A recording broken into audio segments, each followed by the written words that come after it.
Good morning, everybody. Orange J here with another War of the Visions video. And this week in War of the Visions, yes, we are getting some new fancy vision cards and espers to pull for. But like always, we are getting some upgrades to some old stuff. And in this middle of the transition to Road to Worldwide, we are getting a lot of upgrades often in the same week. And this week is no exception. Starlight Elena is getting powered up as we might be hitting our last ever Global Fest, which feels weird. Global Fest has been something that we have just dealt with or loved or hated or however you feel about it on Global for a long time now. This might be our last one.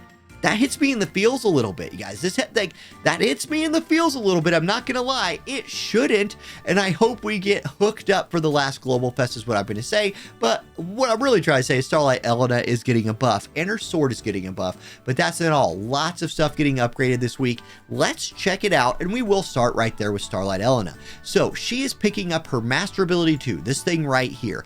It's a incredibly solid upgrade for her. Like, I wouldn't describe it as super overpowered, like she's not getting a skill change that changes her kit. She's just getting better at everything she wants to do. She's picking up 10% more magic as her magic 10 from before becomes magic 20.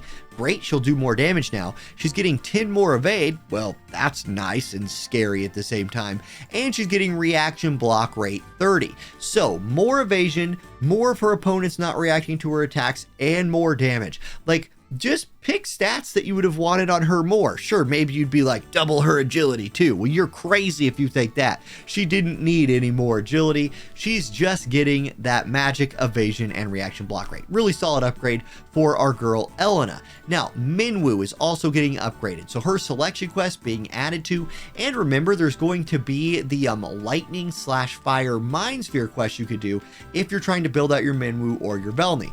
Now, she's getting her dream upgrade this week, which is all about survivability for her and healing and buffing her allies. She's getting 15% more HP, 10 more spirit, and life healing extension is getting a buff. Now, life healing extension is her single target heal. It's this one right here. What it did before was give 25 agility, 40 attack, 40 magic, and a heal. It is one of the core things in her kit, right?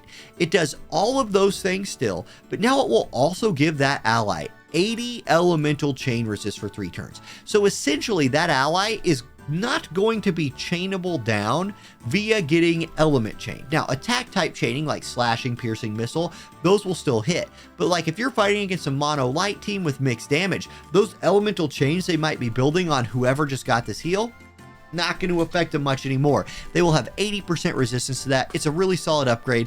Minwu, not somebody who's at like the top of my personal support tier list, but she doesn't suck. Like, she doesn't suck, and this week she will not suck more. So if you're a Minwu fan, there you go. Now, Bellny. Bellny is getting defense pin 20, accuracy 20, and then Night Griffin is getting an upgrade. Look, here's how I'm going to break down Velne. She's one of the most disrespected lightning units in this game, and she's not great. She's not great, but she does have a use. Now, if you're trying to use her in PvP, you're going to love this defense pin and accuracy. That's really solid, but it's not what I want to talk about. Instead, I want to talk about Night Griffin, her skill that's getting upgraded. One area where I have used Velne heavily in the past is in PvE chaining teams for like guild raids, something like that. Her Night Griffin upgrade now has 25 single target resist debuff on it, and it's long range. This will allow her to provide that single target resist debuff for a chaining group if you did not otherwise have a way of getting it. Then, if you have access to the triple hit chaining card for her piercing job, she can start using that to chain with, or you can start chaining with Continuous Fist, her double hitting monk job, which is cheap to use and has a lot of uses. So that's kind of Velne. I don't think she's getting bumped up in anybody's tier list or anything like that, but it's an upgrade to a unit that is farmable. Like, you can go play your selection quest and get her if you want to. Now, we are getting a new quest in the game, a new PvE quest, the Anti-avian quests, where we can farm the bird repellent pendant. And let me just tell you, this thing's all about killing birds. It's all about anti-bird. Why do we need this? Well, I guess if you're fighting birds in PvE. There's a shield version, a barrier version, and a crit version. They're all bad. I would build either the shield or barrier version for that 12 defense or spirit.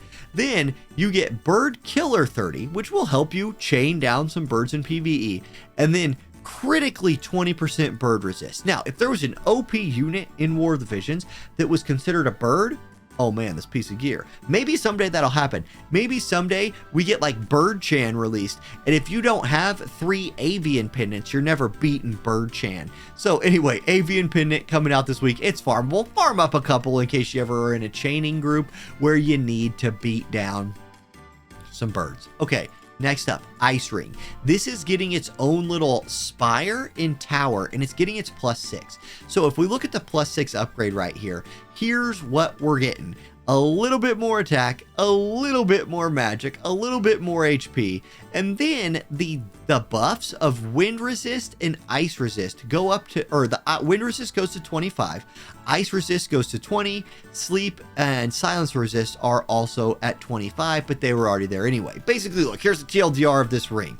It's really good if you are an ice unit who is fighting wind or ice. Boom. There you go. You want it in that case. You don't want it in any other cases, unless maybe there's some PvE event where you want anti-sleep or anti-silence, but there's better options for that. Okay, now here's a weird one. This is Starlight Elena's sword in global, the Asteria Aurora. It's solid, right? Like you get slash attack 10, light attack 10, but with Sword of Light and things like that, there's better options. Now, it's getting its +6. Let me show you what this thing looks like in JP. Let's just switch over here and I'll refresh the page so I can translate it. This thing in JP has light attack 30, magic up 30, accuracy 15. What? Like, this thing's crazy over in JP. Now, let's let JP have their thing. We get upgrades on every vision card, so let's not get all butthurt that they have a better version of Starlight Elena's sword. If I'm understanding this right, though, we will probably end up getting these like stat upgrades and maybe this accuracy upgrade, because that was the buff that they got at +6. It picked up 15% accuracy, and then the magic version went from 154 to 185. That's probably what we're looking like on global. That would be my guess. I doubt they power this thing up to JP power levels. I think we will just get more magic, more accuracy if you want to build that one, and then more accuracy from the passive. It's still good at that point, especially if you build the accuracy version.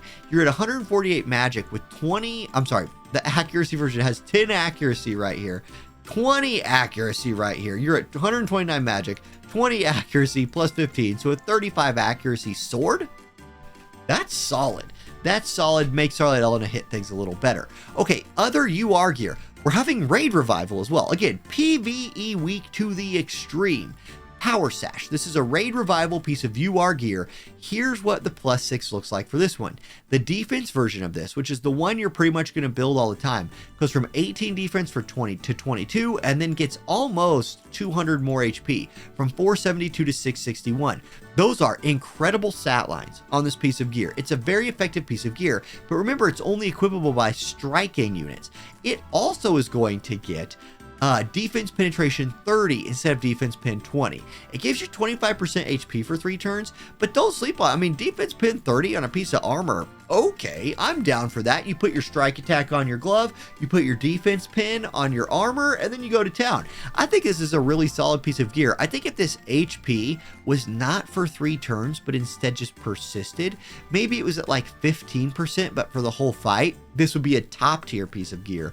As it stands now, it's limited by jobs, and the HP buff is limited by turns. It's still good. It's still really good. So that's the upgrade there. Okay, handheld white marshmallow miniature.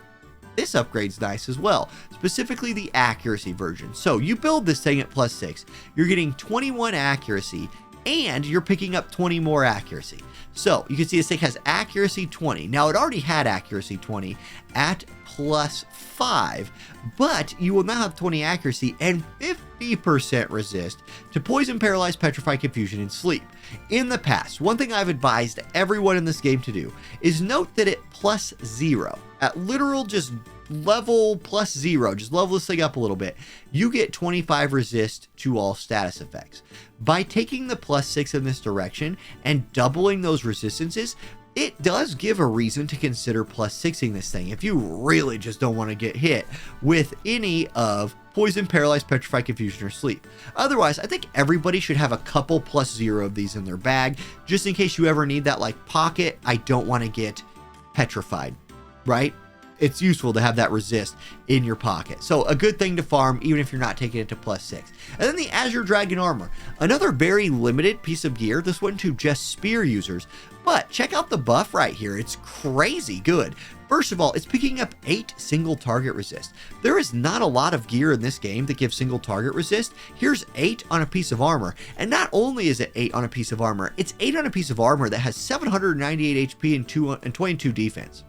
Okay, yes sir, this is now, for these equipable jobs, absolutely top of the table. Oh, guess what? It also gives 50% HP, and oh, guess what? It also gives Berserk and Charm Resist 50. Amazing piece of gear. I think a lot of people will be equipping this where maybe in the past they were equipping something else. So I like this piece of gear a lot.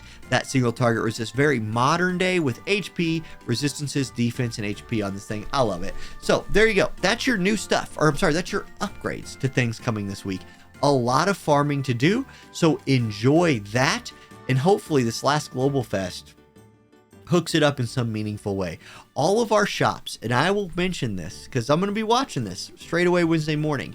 Our special shops, you guys, these guys right here. Let me pull it up. Version Plus, the Version Plus shops expire in 1 day. That's when, if those go away and we get nothing else, all we have are like whatever starter packs you didn't buy, and the special shop is like out of stuff. So I really anticipate seeing some Global Fest stuff in the special shop. I really hope so. Fingers crossed in a big way. Hook it up. Let's go. Thank y'all for watching. Have a wonderful day, and I'll catch you next time. Peace.